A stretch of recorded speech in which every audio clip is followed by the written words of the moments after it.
So look at this gorgeous form. I love this form.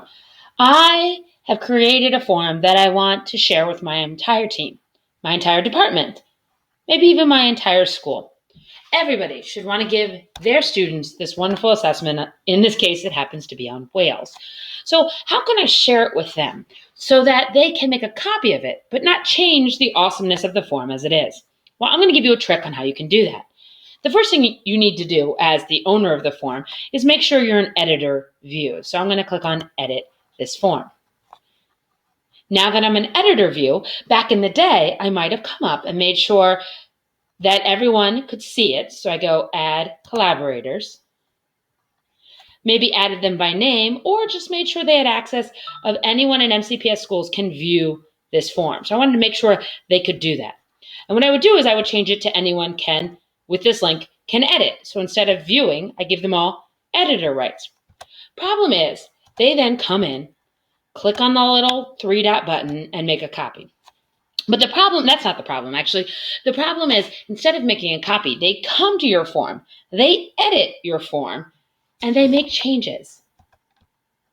They change the beautiful work that you've done. You don't want that. You want your form to be your form, and they pretty much make a Xerox, a ditto, a copy of that form. So how can you do that? Well, let me show you this cool trick. Every form has its own nice little URL up here. It's long, it's big, it's bold, it's awesome. And this is how people get to your form. You'll notice between my live form, so this is the one, let me make sure to get a live form for you. The live form has this big long address and it ends with the words view form. Then in your editor, so you can see I'm editing here, ends with the word edit.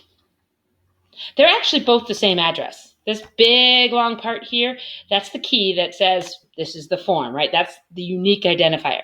That same thing is right here as well. So what you're going to do is instead of sending them to this form like this with the edit view, you're going to delete the word edit and write the word copy.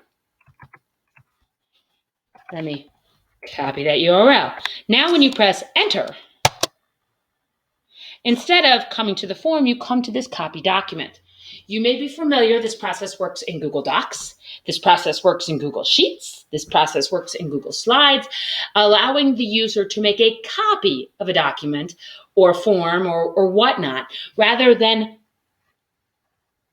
have to actually edit the live one you give them there. It's just one less thing you have to worry about.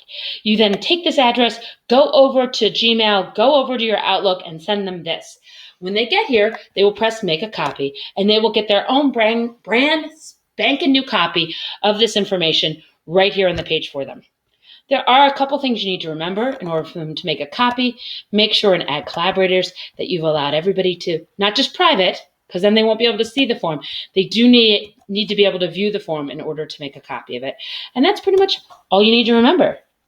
So if you have an awesome form and you want people to make copies of it, go to the URL, change the words edit to copy, share this link, and you're set. Have a great day.